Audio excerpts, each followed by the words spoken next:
कल रात में अगर आप चार्ट्स को चेकआउट करोगे तो रैंडमली चलते फिरते 12% 13% का फॉल देखने को मिला गोल्ड में। सिल्वर के अगर आप चार्ट्स चेकआउट करोगे तो सिल्वर में तो आप समझ के देखिए, वैल्यू वाइज देखोगे ना तो 60,000 रुपए का, मतलब जो 4,20,000 चल रहा है वो 3,55,000 तक का पहुंच गया। 60,000 का रैंडम फॉल देखने को मिला। अगर हम वैल्यू टर्म्स में बात करी जाए तो रफली $6 बिलियन के आसपास की वैल्यू वाइप आउट हो गई और अगले ही कुछ समय पे $4.5 बिलियन की वैल्यू वापस से आ भी गई।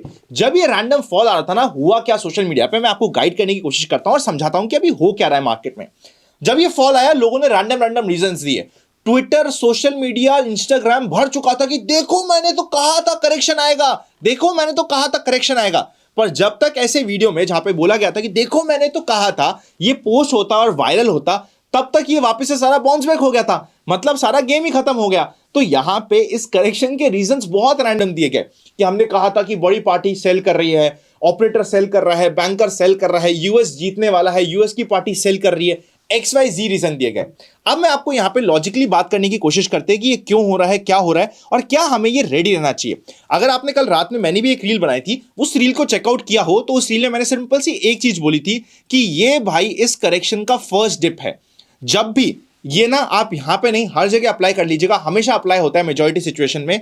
जब भी कोई एसेट एकदम चल रहा हो, उसमें पहला डिप आए, वो हमेशा बॉट आउट होता है। ये बॉट आउट क्यों होता है उसका भी कारण बताता हूं। पहले डिप में क्या होता है, बहुत सारे लोग अभी फोमो में हैं, जिनका बाय नहीं हुआ है, जिनकी अपॉर्चुनिटी छूट गई, जिनको लग रहा है बस एक मौका मिल जाए भाई साहब, मैं तो सब कुछ लगा दूंगा सिल्वर पे, गोल्ड पे। वैसे सारे लोग जैसे ही पहला डिप आता है उसको बॉट आउट करते हैं। ये यहां से बॉट आउट हुआ, बॉट आउट होकर वापस से एक बार 3,90,000 4 लाख की रेंज में ये जा चुका था। मतलब कल तो ये इमीडिएटली 4 लाख के ऊपर भी जा चुका था, टूटा और टूट के सीधा का सीधा 40-45,000 पॉइंट्स वापस से रिकवर भी हो गया था। ये होता है फर्स्ट डिप का सिनेरियो। अब सेकेंड डिप आएगा, उसके रिकवर होने की प्रोबेबिलिटी और कम होगी। फिर क्या होगा, जैसे फॉर एग्जांपल इसमें सिनेरियोस में होता क्या, मैं सिर्फ वो बता रहा हूं, कोई एडवाइस नहीं, कोई टिप नहीं है। Please consult your financial adviser before investing. अपने एडवाइजर के बाद ही काम करेगा। मैं सिर्फ एजुकेशन पर्पस के लिए यहां पे आपको किस तरीके से एक एसेट क्लास मूव करता है, किस तरीके से काम होता है, साइकोलॉजी काम करती है, वो समझाने की कोशिश कर रहा हूं। पहला डिप आया, पहला डिप बॉट आउट होता है कोई ऐसे एसेट से जो हमेशा भागता जा रहा है 10 डे मूविंग एवरेज से। कल भी रफली 10 डे मूविंग एवरेज के आसपास से बॉट आउट हुआ। सेकेंड डिप में 20 या फिर 50 मूविंग एवरेज के बीच में कहीं पे बाउंस बैक की प्रोबेबिलिटी होती है। फाइनली थर्ड या फिर फोर्थ मूव में जब 50 डे मूविंग एवरेज टूटता है किसी भी चार्ट पे, वो सिग्नल करता है कि भैया जो लंबा अप ट्रेंड चल रहा था वो एक बार कंसोलिडेशन, चाहे वो टाइम वाइज करे चाहे वो प्राइस वाइज करे करेक्शन, उसके लिए रेडी हो चुका है और आपको भी रेडी हो जाना चाहिए। ये सिनेरियो आपको हमेशा ध्यान रखने चाहिए। और कल अगर आपने YouTube चैनल को सब्सक्राइब कर रखा है, बेल आइकन क्लिक कर रखा है, तो यहां पे भी आपको मिला होगा। इवन इंस्टाग्राम पेज पर रील डाल दी थी और बताया था कि फर्स्ट डे पे भाई लोग प्रोबेबिलिटी बहुत हाई है कि बॉट आउट हो जाएगा और बाउंस बैक कर जाएगा, और वैसा ही हुआ। सेकंड डिप, थर्ड डिप में क्या होता है वो मैंने आपको बता दिया है। लाइन ऑफ कंट्रोल आपके लिए 50 डे मूविंग एवरेज की होती है। मतलब अगर 50 डे मूविंग एवरेज के आसपास ऐसे चार्ट्स आते हैं जो एकदम रैंडमली चलते जा रहे हैं, भागते जा रहे हैं, वो आपके लिए डरने का नहीं, री एडिशन के मौके होते हैं।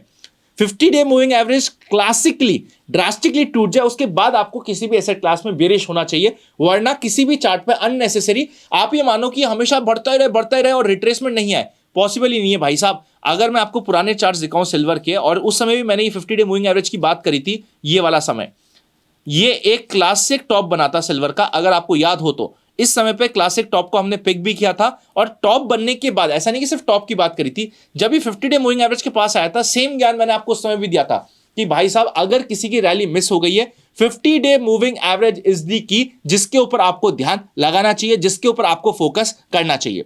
ये देख लीजिए, 50 डे मूविंग एवरेज से पूरा बाउंस बैक कर गया। बाउंस बैक नहीं करता तो क्या होता, क्या 50 डे मूविंग एवरेज के आसपास सपोज करते इस रेंज में आप ऐड करने की कोशिश करते, और 50 डे मूविंग एवरेज के नीचे की दो क्लोजिंग आपका स्टॉप लॉस होता है, स्टॉप लॉस खा जाता। पर स्टॉप लॉस नहीं खाया तो क्या हुआ, सीधा सीधा आपको डबल से ज्यादा रिटर्न दे दिया मार्केट में, ये डबल ही हो गया। इसीलिए ध्यान रखिएगा इस चीज को। तो सिल्वर का पॉइंट मैंने आपके लिए क्लियर कर दिया है। तो आप सिल्वर के लिए और गोल्ड के लिए सबसे पहले आप ये समझिए, एक रेशियो है जो मैंने कल भी वीडियो में डिस्कस किया था, उस रेशियो के अकॉर्डिंग सिल्वर और गोल्ड में अगर हम कंपेयर करेंगे तो अब धीरे धीरे जो मार्जिन ऑफ सेफ्टी है वो गोल्ड की तरफ थोड़ी सी ज्यादा जा रही है। सिल्वर मोमेंटम प्ले है, पर गोल्ड थोड़ा सा मार्जिन ऑफ सेफ्टी पे जा रहा है।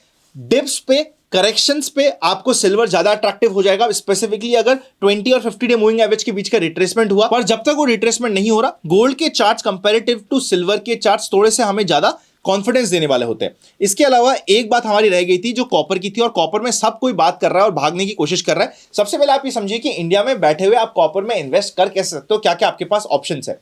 पहला, आपको ऐसे शेयर्स में इन्वेस्ट करना पड़ेगा जो डायरेक्टली कॉपर से लिंक्ड है। मैं नाम नहीं ले सकता due to compliance purpose, but आप अपनी रेफरेंस के लिए, आपके बाकी भाइयों के लिए, आपकी बाकी बहनों के लिए, जो भी इस वीडियो को देख रहे हैं, आपके बाकी फेलो कलीग्स के लिए कमेंट में जाके बता दीजिएगा ऐसे कौन से स्टॉक्स है जो डायरेक्टली कॉपर से लिंक्ड रहते हैं। नाम भी आपको सीधा कॉपर कॉपर आपको मिल जाएगा, मिलता हुआ नाम, उन स्टॉक्स में आप निवेश कर सकते हो। सेकेंड, आपके पास कुछ ईटीएफ्स आते हैं। फॉर एग्जांपल आपको एक दो ईटीएफ के मैं एग्जांपल दे देता हूं, ओनली फॉर एजुकेशन पर्पस। अगर किसी को मेटल में, कॉपर में, मेटल की रैली में इन्वेस्ट करना है तो उनके लिए क्या ऑप्शन है वो मैं बता रहा हूं। कुछ ईटीएफ आते हैं जैसे कि आईसीआईसीआई प्रू मेटल ईटीएफ है, मिरई एसेट मेटल ईटीएफ है। ये आप ईटीएफ में इन्वेस्ट करते हो, ये कॉपर में निवेश नहीं करते, पर इनका अच्छा पोर्शन मेटल्स में रहता है और वो मेटल्स की रैली को पकड़ने की कोशिश करते हैं। थर्ड, म्यूचुअल फंड्स में कुछ ऑप्शन आते हैं। For example ICICI commodity fund है, वो एक इंटरेस्टिंग फंड है। डीएसपी का भी एक natural resources and commodity fund है, बट उसमें मेटल्स का एक्सपोजर कम है, बट ये आईसीआईसीआई वाले में आपको अच्छा एक्सपोजर मिल जाता है। एसबीआई कॉमा फंड है, only for information, education and case study purpose की। भाई अगर कोई समझना चाहता है कि कौन से जगह से हम इन्वेस्ट कर सकते हैं, मैं सिर्फ रूट बता रहा हूं, तो वहां पे आपको एक्सपोजर मिल जाता है जिसको आप प्रॉपर्ली स्टडी कर सकते हो। ये मैंने आपको प्रॉपर्ली बता दिया। कॉपर में बात करी जाए तो कॉपर में मोमेंटम अभी भी बचता है, बनता है, पर कभी भी रिट्रेसमेंट हो जाए इस रेंज के आसपास, that is a fair area जहां पे आपको ये स्टडी करने का रिस्क रिवॉर्ड रेशियो बनता है। बाकी ये ब्रेकआउट दे चुका है, इनसाइड कैंडल बना रहा है, इससे ज्यादा मुझे आपको बताने की जरूरत नहीं है। अगर मुझसे पूछा जाए कि अगर कोई सेफ इन्वेस्टर है वो अपने पोर्टफोलियो का कितना रख सकता है मेटल्स में, आई फील 15% यूजुअली रहना चाहिए। अभी बिकॉज मोमेंटम यहां पे ज्यादा चल रहा है, आपका 20% तक चले जाए मुझे कोई दिक्कत नहीं है, पर 20% के ऊपर के पोर्टफोलियो का अननेसेसरी गोल्ड सिल्वर मेटल्स में एक्सपोजर आपके पोर्टफोलियो को स्क्वीड कर देता है, और वो भी उस समय पे जब रिटर्न्स ऑलरेडी आ चुके हैं। या तो जब हमने एक वीडियो बनाया था जो मैंने कल भी रेफरेंस में डाला था, एक साल पहले बात हुई थी कि भैया सिल्वर यहां से अट्रैक्टिव लग रहा है, गोल्ड अट्रैक्टिव लग रहा है, या तो बुरे समय पे आप निवेश करते हैं। अभी बुरा समय किसका चल रहा है? इक्विटीज का। अभी कोई इक्विटीज की तरफ नहीं देख रहा। मैं कहता हूं कि यहां पे इक्विटीज का और बुरा समय चल सकता है, पर जब ये बुरा समय खत्म होगा उस समय फिर बोलेंगे काश जब हम सिल्वर कर रहे थे हमने वहां पे इक्विटीज पे ध्यान दे दिया होता। भाई ऐसा नहीं होता है। जिस समय जिस एसेट क्लास का बुरा समय चल रहा है और वो एक लॉन्ग टर्म स्टोरी है, लॉन्ग टर्म प्ले है, लॉन्ग टर्म एसेट क्लास है, वहीं पे आप फोकस करोगे तो आपका रिस्क रिवॉर्ड रेशियो बेटर रहेगा। अभी आपका अगर इक्विटीज में एसआईपी चल रही है और एसआईपी आप बंद करने की सोच रहे हो और ये सोच रहे हो कि सारा पैसा मैं गोल्ड और सिल्वर में डाल दूं, तो वापस से आप गलत समय पे गलत डिसीजन लेने की कोशिश कर रहे हो, ऐसा मुझे लगता है। I might be wrong, but past को देखते हुए मैं आपको ये बताने की कोशिश कर रहा हूं। अगर मुझे यहां पे गोल्ड सिल्वर में एक्सपोजर लेना है और मैं लो रिस्क इन्वेस्टर हूं, तो पहले मैं गोल्ड चूज करूंगा, फिर सिल्वर करूंगा, साथ में थोड़ा सा अगर मेरे को मेटल्स का एक्सपोजर चाहिए तो मैंने मेटल्स का कोई एक ईटीएफ म्यूचुअल फंड ऐड कर लिया। अगर मैं एग्रेसिव हूं तो मैं यहां पे सिल्वर को फर्स्ट प्रेफरेंस दूंगा, सेकंड में कॉपर वाले कोई भी एक मेटल्स वाले ईटीएफ को दूंगा, और थर्ड गोल्ड को दूंगा। आप देख सकते हो कि आप रिस्क वाले इन्वेस्टर हो या फिर डिफेंसिव इन्वेस्टर हो। नेक्स्ट बात करते हैं कि हुआ क्या है। सिल्वर में ये करेक्शन आया तो करेक्शन देखने को मिला। एट द सेम टाइम अगर आप क्रिप्टो में देखोगे तो भाई साहब अभी तो हो क्या रहा है क्रिप्टो में, क्रिप्टो की स्टोरी भी अभी ना थोड़ी सी खराब हो रखी है। ट्रम्प ने कुछ कह दिया, क्रिप्टो को तोड़ दो। सिल्वर में करेक्शन आया, क्रिप्टो को तोड़ दो। गोल्ड में करेक्शन आया, क्रिप्टो को तोड़ दो। यूएस मार्केट में करेक्शन आया, क्रिप्टो को तोड़ दो। मतलब हर कोई रीजन में क्रिप्टो को अननेसेसरी तोड़ा जा रहा है। अब यहां पे चेकआउट करते हैं इसके चार्ट्स को। अब आप यहां पे चार्ट्स में सेम चीज सिग्निफाई कीजिएगा। जब तक, अब आप ध्यान रखिएगा, मैं आपको पुरानी चीज की बेसिस पे स्टडी करवा रहा हूं। बाय द वे अगर आप क्रिप्टोस को स्टडी करना चाह रहे हो तो आप डेल्टा एक्सचेंज इंडिया पे जाके आराम से ट्रेड कर सकते हो, लिंक डिस्क्रिप्शन में मिल जाएगा। वहां पे जाके आप आराम से फ्यूचर्स में ट्रेड कर सकते हो, ऑप्शंस में ट्रेड कर सकते हो, लेवरेज आपको मिल जाती है। इंटरेस्टिंग प्लेटफॉर्म टू स्टडी है, डिस्क्रिप्शन में लिंक है, आप जाके चेकआउट कर सकते हो। नीचे हमने एक फॉर्म भी दे रखा है, उस फॉर्म को भी भर दीजिएगा। अगर हमारे लिंक से अकाउंट खुला है, एक प्राइवेट कम्युनिटी का आपको पार्ट बना देंगे। अब मैं आपको बताता हूं मैंने भी आपके साथ डिस्कस क्या किया है। चार्ट है, चार्ट में पहला रिट्रेसमेंट होता है आपका 10 डे मूविंग एवरेज तक, सेकंड रिट्रेसमेंट होता है 20 डे मूविंग एवरेज तक, थर्ड रिट्रेसमेंट होता है प्रोबेबली 50 डे तक, जो 50 डे भी आप यहां पे बाय करने की कोशिश करते हो। पर जब 50 डे मूविंग एवरेज ड्रास्टिकली टूट जाए, फॉर एग्जांपल यहां पे ये पहली बार बिगड़ना स्टार्ट हुआ था, ये पहला टूटा, वापस से बाउंस बैक आया, रिवर्स किया, पर जब ये यहां पे ड्रास्टिकली टूटा एक बार और नीचे ही रह गया, तब आपको एग्जिट करना भी जरूरी है, बिकॉज ये 1,12,000 का 80,000 रह चुका है। आप ही बोलो आ जाएगा ऊपर, आ जाएगा ऊपर, उसमें आप फंसते जाओगे। 50 डे मूविंग एवरेज आपकी लाइन ऑफ कंट्रोल होनी चाहिए। अभी आप बात करो तो 50 डे मूविंग एवरेज के आसपास के जो रेजिस्टेंस के लेवल है वहीं से इसने रेजिस्टेंस फेस किया है, जो हमारे चार्ट्स भी डिस्कस हो रखे थे।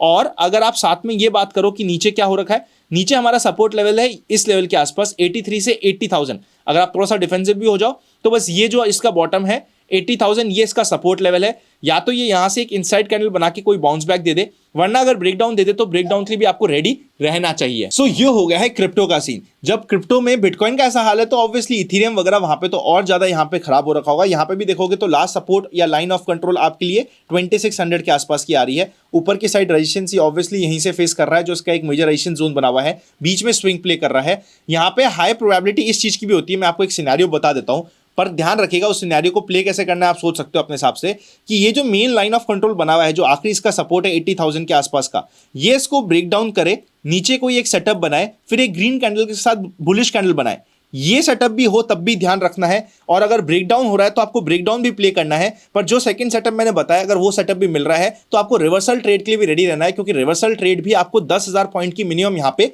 मिल सकती है जब भी मिलेगी। ये हो गया हमारा कंप्लीट डिस्कशन। वीडियो अच्छा लगे तो लाइक कर दीजिएगा। हैप्पी लर्निंग, एंड अगर नए हो चैनल पे तो सब्सक्राइब करके बेल आइकन क्लिक जरूर कर दीजिए। अगर हम डेटा को चेकआउट करते हैं तो 80% के आसपास लोग हमारे चैनल का व्यू तो करते हैं पर सब्सक्राइब नहीं करते। भाई साहब सब्सक्राइब भी करते चाहिए।